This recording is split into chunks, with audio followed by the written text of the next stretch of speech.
Everyone knows Belgium is a country known for its world-famous chocolates, beer, and stunning medieval cities. You might also remember the name from Tintin.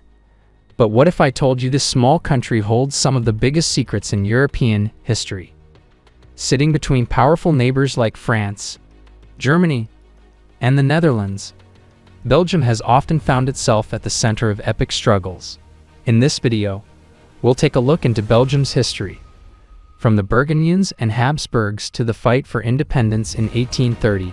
We'll explore the impact of the Protestant Reformation, the Industrial Revolution, and the dark chapter of King Leopold II's rule over the Congo.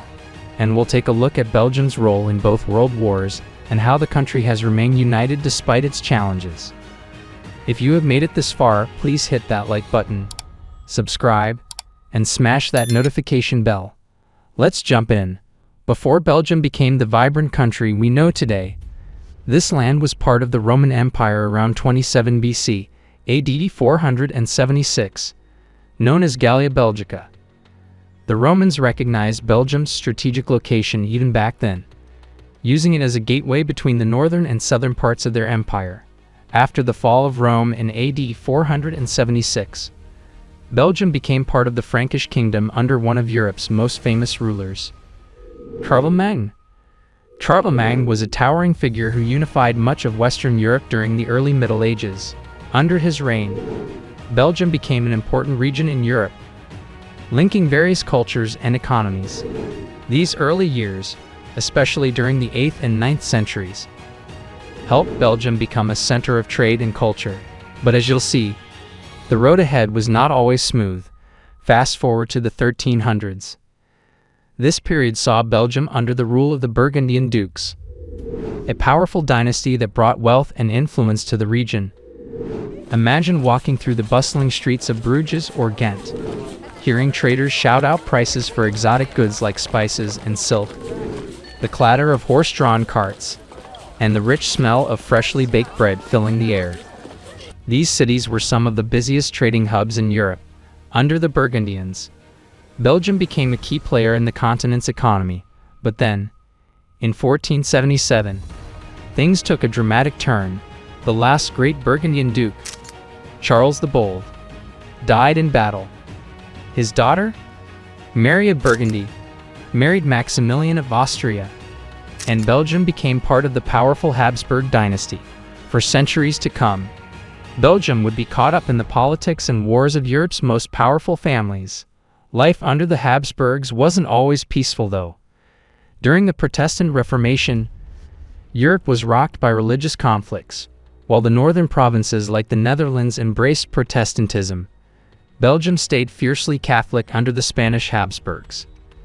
This religious divide was more than just a matter of faith. It shaped the future of Belgium and separated it from its northern neighbors.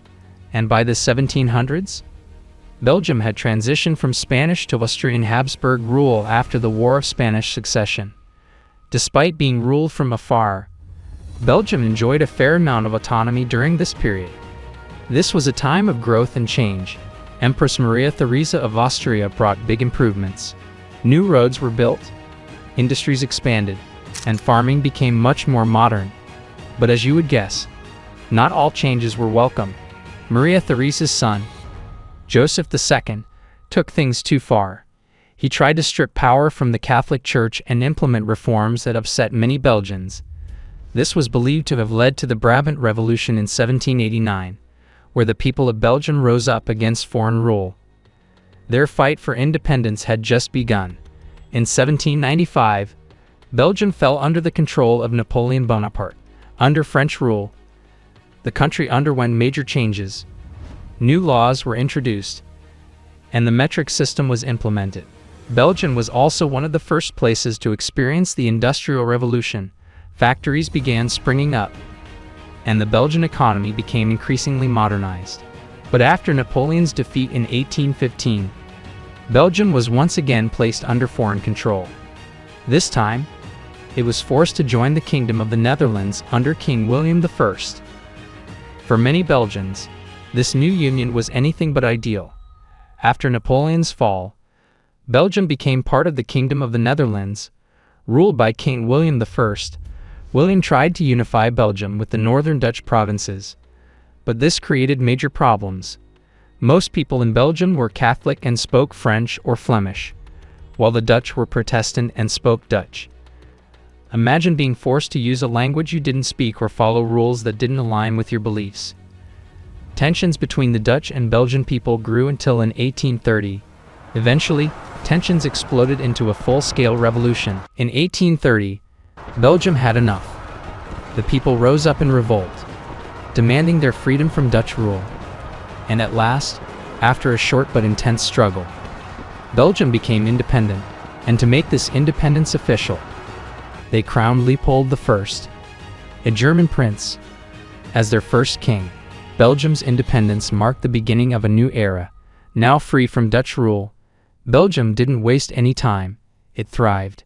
The country was one of the first in Europe to embrace the Industrial Revolution. Coal mines, steel factories, and railroads spread across the land, making Belgium one of the richest nations in Europe. But Belgium's history isn't just about prosperity. In 1885, King Leopold II claimed the Congo Free State in Africa as his personal colony. The Congo was rich in resources like rubber and ivory, and Leopold wanted to make Belgium even wealthier by exploiting those resources. But the methods he used were brutal. Millions of people in the Congo suffered, and when the world learned of the atrocities happening there, it was horrified. Leopold's rule in the Congo left a dark stain on Belgium's history. But back in Europe, even bigger challenges were on the horizon. Belgium was about to be caught in not one, but two of the most devastating conflicts the world had ever seen: World War I and World War II. In 1914, Belgium's neutrality was put to the test when Germany invaded. Belgium didn't want to be involved in the war, but it had no choice. The country quickly became a major battleground during World War I, especially in the infamous trenches of Flanders. The Belgian army fought bravely, but the toll on the country was immense. Entire cities were destroyed, and thousands of lives were lost. After World War I, Belgium worked hard to rebuild, but the peace didn't last long. In 1940, World War II erupted, and Belgium was invaded once again, this time by Nazi Germany. For 4 long years, Belgium was occupied by the Nazis. It wasn't until 1944 that the Allied forces liberated the country. Belgium endured unimaginable hardship during the wars, but each time, its people came together to rebuild. And after the wars, Belgium took on a leadership role in creating peace across Europe. After World War II, Belgium became a driving force in efforts to build a peaceful Europe. Belgium was one of the founding members of NATO and the European Economic Community, which later became the European Union. Today, Brussels is the headquarters of the European Union, making it one of the most important cities in Europe. But unfortunately, even after the wars, Belgium faced challenges at home. The country was divided between the Dutch-speaking Flemish in the north and the French-speaking Walloons in the south. These cultural and language differences caused tensions for many years.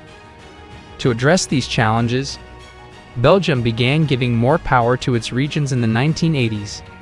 Today, Belgium is a federal country, meaning that Flanders, Wallonia, and Brussels each have control over their own affairs. Despite these differences, Belgium has remained united. It stands today as a symbol of diplomacy and peace, not just in Europe, but across the world. So, how did Belgium come to be? The answer is simple: its people fought for it. From the days of Roman rule to the modern era, Belgium has survived wars, foreign rulers, and internal struggles. Today, it stands as a proud, independent nation playing a key role in Europe and the world. Thank you for joining us on this journey through the history of Belgium. If you enjoyed this video, don't forget to like, subscribe, and hit the bell for more deep dives into the stories that shaped our world as we know today.